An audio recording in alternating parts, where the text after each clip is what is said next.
Netrang one વિભાગની કાંટીપાડા bit પર beat guard તરીકે નોકરી કરતા રવિન્દ્રકુમાર ગોહિલે આરએફઓ તરીકે ફરજ બજાવતા જશુબેન સરવૈયા વિરુદ્ધ નેત્રંગ પોલીસ સ્ટેશનમાં ફરિયાદ કરતા હાહાકાર મચી જવા પામ્યો હતો, જેમાં આરએફઓ જશુબેન સરવૈયા જંગલ વિસ્તારમાં કામ કરતા આદિવાસી મજૂરોને 250 રૂપિયા રોજ આપવાનું નક્કી કર્યું હતું,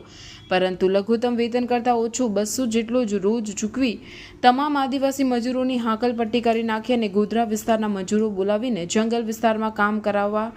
હોવાની ફરિયાદ ઉઠી હતી। સ્થાનિક આદિવાસી મજૂરોને વેતનની ચૂકવણી કર્યા વગર હાકલપટ્ટી કરી દેવામાં આવતા ગરીબ આદિવાસી પરિવારને રોજીરોટીનો પ્રશ્ન ઉદ્ભવતા આરએફઓ જશુબેન સરવૈયા સામે આવેદનપત્ર અપાયા હતા,